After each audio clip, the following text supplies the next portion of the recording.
नमस्कार बच्चों, आप सभी का स्वागत है हिंदी की कार्यशाला में।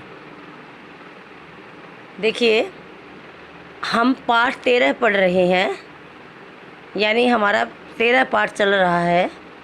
पाठ का नाम है बांसुरी का जादू। तो बच्चों, कल हमने पाठ 13 का पेज 84 पढ़ा था।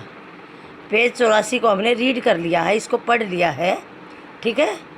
पाठ 13 का नाम है बांसुरी का जादू। तो देखिए, इस पाठ में एक छोटा सा बालक है जिसका नाम है मनुबा। और मनुबा के पास बहुत सारी भेड़ें होती हैं और वह उसकी दिनचर्या क्या होती है, वह अपनी सभी भेड़ों को रोज़ जंगल में चराने के लिए ले जाता है, ठीक है। और वह वहाँ पर अपनी बुद्धिमानी एवं चतुराई का परिचय देता है। और वह भेड़ों को चराता चराता जब उसकी भेड़ें पेट भर कर के सुनहरी धूप में आराम करने के लिए बैठ जाती हैं, तो वह एकदम से अपनी टोपी उतार करके हवा में उछाल देता है और अपनी टोपी को हवा में उछाल कर बहुत प्रसन्न हो जाता है, बहुत खुश होता है और चिल्लाता है ज़ोर ज़ोर से, मैंने पहेली जान ली, मैंने पहेली जान ली। इतने में एक घुड़सवार वहाँ पर पहुँचता है। घुड़सवार कौन होता है? जो घोड़े की सवारी करता है। तो एक घुड़सवार वहाँ से होकर निकलता है और मनुबा का शोर सुन करके उसका घोड़ा वही रुक जाता है और लाख कोशिश करने के बाद भी उसका घोड़ा चलता नहीं है। घुड़सवार बहुत सी कोशिश करता है, लेकिन उसका घोड़ा अपने पिछले पैरों पर खड़ा हो जाता है। तो ऐसा देख करके घुड़सवार को बहुत गुस्सा आता है, ठीक है। आइए अब पढ़ेंगे पेज नंबर 85। इस पाठ का हम पेज नंबर 85 पढ़ेंगे, ठीक है। तो अब देखिए, जब उसका घुड़सवार का घोड़ा रुक जाता है, चलना बंद कर देता है, तो उसने चिल्लाकर क्या कहा? घुड़सवार ने चिल्लाकर उस बच्चे से, मनुबा से कहा, ओ लड़के क्यों शोर मचा रहे हो? गुस्से में कहा कि ओ लड़के क्यों शोर मचा रहे हो? तुम्हारे शोर से मेरा घोड़ा बेकाबू हो रहा है कि तुम इतना शोर मचा रहे हो। शोर मतलब हंगामा, शोर का अर्थ है हंगामा, कि तुम इतना शोर मचा रहे हो कि तुम्हारा शोर सुन करके मेरा घोड़ा बेकाबू हो रहा है। बेकाबू कि मैं अपने घोड़े को काबू नहीं कर पा रहा हूँ। तुम यहाँ भेड़े चराने आए हो या शोर मचाने? गुस्सा होकर उस बच्चे से कहते हैं, मनुबा से कहते हैं कि तुम जंगल में अपनी भेड़ें चराने आए हो या शोर मचाने आए हो? तो उसकी घुड़सवार की बात सुन करके मनुबा ने जवाब दिया, मैंने जानबूझकर ऐसा नहीं किया। उसने कहा कि मैंने जानबूझकर ऐसा नहीं किया, मैं जानबूझकर नहीं चिल्ला रहा हूँ। फिर घुड़सवार पूछता उसे, अच्छा फिर तुमने चिल्लाकर अपनी टोपी क्यों फेंकी? व्यक्ति ने पूछा। तो उस घुड़सवार ने मनुबा से पूछा कि मुझे ये बताइए कि तुमने अपनी टोपी चिल्लाकर हवा में क्यों फेंकी? तुमने चिल्लाकर अपनी टोपी हवा में क्यों फेंकी? अब मनुबा ने जवाब दिया, क्योंकि मैं बहुत प्रसन्न था। जब खुश होते हैं तो चीज़ों को फेंकते ना, खुश होकर के। तो मनुबा ने कहा कि मैं बहुत खुश था, मैं बहुत प्रसन्न था, तो प्रसन्न होकर के, खुश होकर के मैंने अपनी टोपी हवा में उछाल दी। क्या मैं तुम्हारी प्रसन्नता का कारण जान सकता हूँ? तो घुड़सवार ने उससे पूछा कि तुम क्यों खुश है, तुम्हें क्यों खुशी हो रही है, तुम क्यों खुश हो? क्या तुम्हारी जो खुशी का जो कारण है, प्रसन्नता मीन्स खुशी, तुम्हारी खुशी के कारण को मैं जान सकता हूँ, ठीक है। तो उसने कहा, इसलिए कि मैंने पहेली सुलझा ली। मनुबा ने क्या कहा कि मैं इसलिए प्रसन्न हूँ, मुझे इसलिए खुशी हो रही है कि मैंने पहेली सुलझा ली। सुलझा का मतलब हल करना, कि मैंने पहेली को हल कर लिया। पहेली? अब घुड़सवार पूछता कि पहेली? कैसी पहेली? घुड़सवार ने पूछा, हैरानी से पूछा कि पहेली? कैसी पहेली? ठीक है, इस प्रकार से उसने पूछा। वह क्या वस्तु है? तो घुड़सवार ने कहा उससे कि पहेली कोई वस्तु है जो आदमी से ऊंची भी है और मुर्गे से छोटी भी है। मनुबा ने पूछा। अब मनुबा ने पूछा, क्या कहा कि वह क्या वस्तु है जो आदमी से ऊंची भी है? मनुबा ने घुड़सवार से पूछा कि वह क्या वस्तु है। जब उसे पूछा ना घुड़सवार ने मनुबा से कि कैसे पहेली, कौन सी पहेली, मुझे भी बताओ।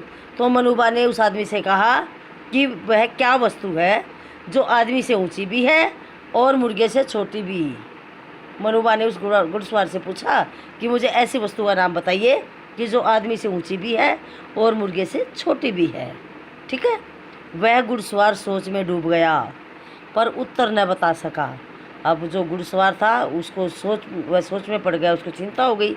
वह सोचने लगा कि ऐसी कौन सी वस्तु है, लेकिन उसके उत्तर का, मनुबा के प्रश्न का उत्तर नहीं दे सका। उसको उसके उत्तर का, प्रश्न का उत्तर नहीं पता चला।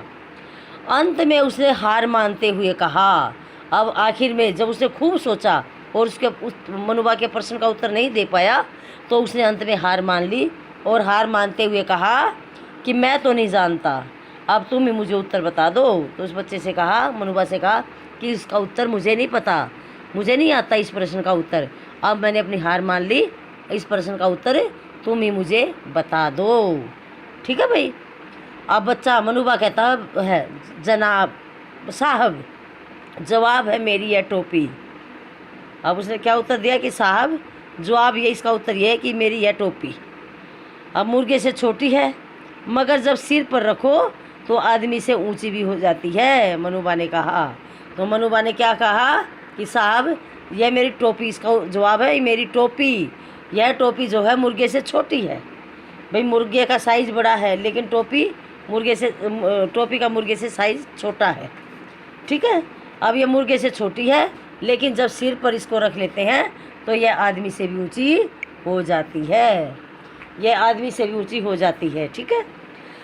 अब देखिए, वाह, अब उस घुड़सवार ने उसका उत्तर सुना तो उसने कहा कि वाह, हैरानी से, वाह, तुम तो बहुत अक्लमंद हो। कि तुम्हें तो, अक्लमंद का मतलब है बुद्धिमान। छोटे से बच्चे से कहा, मनुबा से कहा कि तुम तो बहुत ही बुद्धिमान हो। तुम्हें मैं मुंह मांगा दाम दूंगा, कि जो भी कीमत मांगोगे, जो भी दाम मांगोगे, मैं तुम्हें मुंह मांगा दाम दूंगा, यदि तुम मुझे अपनी सबसे अच्छी भेड़ दोगे। तो उसने कहा कि तुम्हारी जो सबसे अच्छी भेड़ है, उस घुड़सवार ने उस मनुबा से कहा कि तुम्हारे पास जो सबसे अच्छी भेड़ है वह भेड़ मुझे दोगे, और उस भेड़ का जो मुंह मांगा जो दाम लोगे वही दाम मैं तुम्हें दूंगा। उस भेड़ के बदले में जो भी पैसे मांगोगे उतने ही पैसे मैं तुम्हें दूंगा। आया समझ में। अब उसने कहा कि मैं इसी रास्ते से वापस आऊँगा।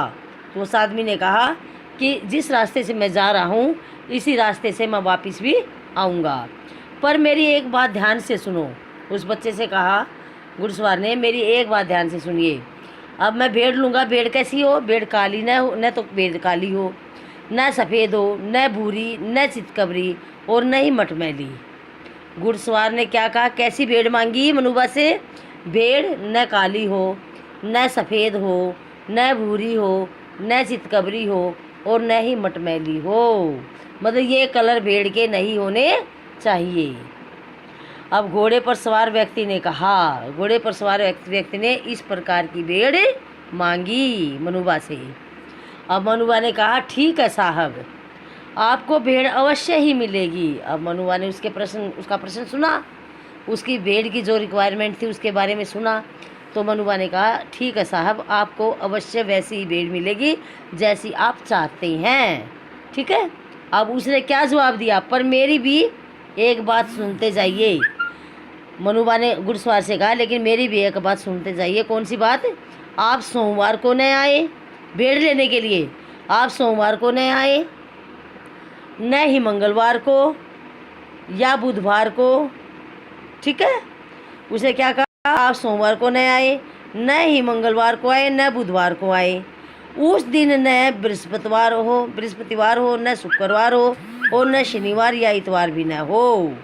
तो बच्चे ने क्या कहा कि भेड़ मैं आपको ज़रूर दे दूंगा, जैसी भेड़ आप मांग रहे हैं मैं आपको वैसी ही भेड़ दूंगा, लेकिन आप भेड़ लेने के लिए न तो सोमवार को आना, न मंगलवार को आना, न बुधवार को आना, न वीरवार को आना, न शुक्रवार को आना, न शनिवार को आना, न रविवार को आना, इतवार को आना, आप किसी और दिन आना।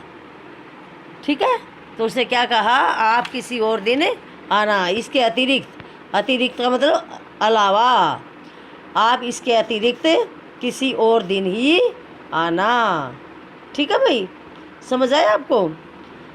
अब देखिए, उसने तो उसका भी घुड़सवार का क्वेश्चन भी अजीब था और बच्चे का आंसर भी अजीब था, उसका भी अजीब था। अब सप्ताह में 7 ही दिन होते हैं, अब कौन से दिन वो भेड़ लेने आएगा? ठीक है। और भेड़ को जो कलर घुड़सवार ने मांगे हैं, अब उससे कलर की कोई अलग कलर की कोई भेड़ नहीं होती, तो दोनों के क्वेश्चन थे ना अजीब। तो अब देखिए आगे क्या होता है। मनुबा के उत्तर से घुड़सवार खुश हो गया। अब मनुबा ने जो उत्तर दिया तो उसका उत्तर सुनकर के घुड़सवार बहुत ही खुश हो गया। उसने एक सुनहरे रंग की जादुई बांसुरी उसे दी और कहा, यह अमूल्य भेंट है। तो घुड़सवार उसके प्रश्न को सुनकर, उसके प्रश्न के उत्तर को सुनकर के बहुत खुश हो गया और एक अमूल्य भेंट, क्या कहते हैं, एक सुनहरे रंग की, सुनहरा रंग कौन सा होता है? सोने जैसा रंग, ठीक है। और एक सुनहरे रंग की बांसुरी उस बच्चे को भेंट में दे दी, यानी कि उसको इनाम में दे दी। और वह बांसुरी उसको इनाम में देते हुए कहा, यह अमूल्य भेंट है, अमूल्य जिसकी कोई कीमत नहीं हो। तो जो भेंट में जो दे रहा हूँ यह बहुत ही कीमती भेंट है। तुम जितना अच्छे जवाब देते हो उतनी ही मधुर बांसुरी बजाना। कहता है कि जो बांसुरी मैंने तुम्हें दी है, तो जिस प्रकार से जितने अच्छे आंसर आप दे रहे हो, जितने अच्छे आंसर तुम दे रहे हो, तो उतनी ही मधुर बांसुरी बजाना, अर्थात उतनी ही मीठी ताल से इस बांसुरी को बजाना। इतनी मतलब ऐसी बजाना कि इसकी ताल जो है, इसकी जो आवाज़ जो है वो बहुत ही मधुर हो, बहुत ही मीठी हो, आकर्षक हो, आकर्षित करने वाली हो। ठीक है। यह जादू की बांसुरी है। तो उसने कहा बांसुरी बंसी को कहते हैं। यह बंसी कैसी है? जादू की है। यह जादू की बंसी है।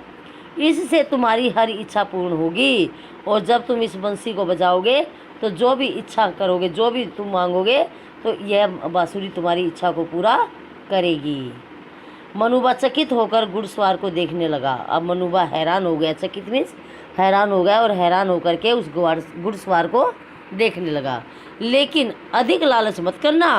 अब घुड़सवार ने कहा कि लेकिन ज़्यादा लालच करने की कोशिश मत करना, ताकि भाई बांसुरी, अब ये जादू की बांसुरी है, मतलब कोई ऐसी ज़्यादा लालची चीज़ें मत मांगना। ठीक है।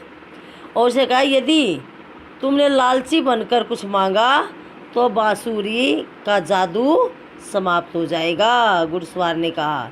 अब घुड़सवार ने क्या कहा कि यदि तुम ज़्यादा लालची बने और ज़्यादा लालची बनकर के तुमने कुछ मांगा इस बांसुरी से, तो इस बांसुरी का जो जादू है वह जादू ख़त्म हो जाएगा। तो देखिए मनुबा ने खुश होकर घुड़सवार को एक भेड़ उपहार में दी। घुड़सवार उसे आशीर्वाद देकर चला गया। आशीर्वाद का अर्थ है आशीष। अब दोनों खुश हो गए और मनुबा भी खुश हो गया और घुड़सवार भी खुश हो गया। तो मनुबा ने घुड़सवार से खुश होकर उसको एक भेड़ उपहार में दे दी और घुड़सवार ने उस बच्चे को आशीष दिया, आशीर्वाद दिया और वहाँ से चला गया। ठीक है बच्चों, देखिए समझ आ गया ना इसे अच्छी तरह से। देखिए सभी बच्चे इस पाठ को दोबारा से रीड करेंगे और कल मैं प्रश्न पूछूंगी और इसके शब्द अर्थ सुनूंगी। सब बच्चों ने इसके शब्द अर्थ भी लर्न करने हैं। ठीक है। धन्यवाद। शुभ दिन।